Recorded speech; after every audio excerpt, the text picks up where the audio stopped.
This Liberty Sports Update is brought to you by Beacon Credit Union. For the first time this year, the Flames go on the road this weekend. Liberty visits Louisiana Lafayette on Saturday night. Both teams are coming off Week 1 losses to Power 5 teams. Mississippi State downed Louisiana Lafayette 38-28 in the New Orleans Superdome.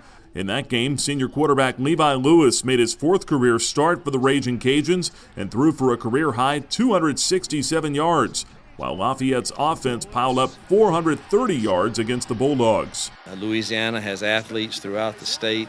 They don't have to go very far to get their team and to recruit them, and it shows on the tape. Played SEC school last week to a 10-point game. At quarterback, he is a kid I knew of out of high school, Levi Lewis, very athletic, one of those that makes you scared to rush him too much because he may use his feet.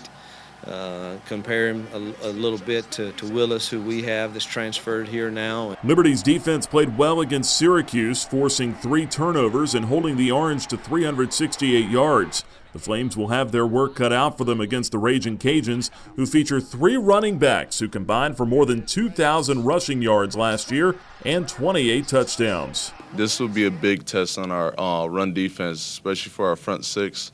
Our box is going to really test us because with 3 really good running backs, we really had to be gap sound. We definitely made a lot of improvements looking on from last year toward this year. Our big emphasis for this past week was to take away big plays and have them drive the football. And in the red zone, we were going to make sure we win most of the time in the red zone. On defense, Louisiana Lafayette returns former Georgia defensive end Chauncey Manick, who had 4 sacks and 8 tackles for loss last year. Also, linebacker Joe Dillon returned last week after missing all of last season, recovering from hip surgery. The Flames' offense will have to improve after failing to score against Syracuse and being held to just 131 yards after the first quarter. Just a lot of small mistakes, a lot of small mental things, and just technique things that we can fix that would, small things make or break plays, and we had a lot of those small things. I said it on Saturday too, but watching the film is exactly what we thought it was. The RPO game, I got to lock in on those, seeing my reads, and knowing when to throw it, knowing when to hand it off.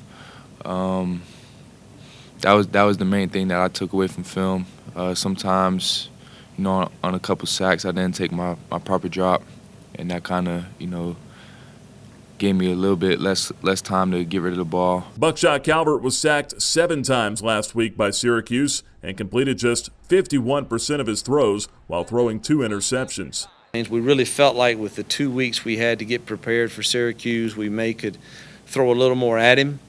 If you watch the film, we had 3 third downs where we had really good calls and we had wide open guys and it doesn't get to him. And so that's an issue. Why does he not understand that? And, they were new things that we put in, and so I'm just determined this week that we get a few things with a few options off of him that he really understands and see how he plays.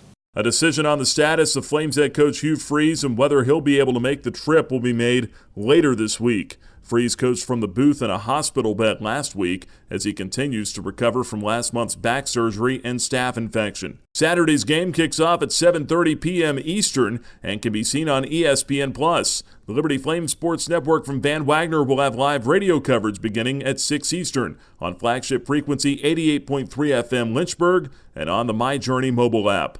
In Lynchburg, I'm Nick Pierce for the Liberty Flames Sports Network.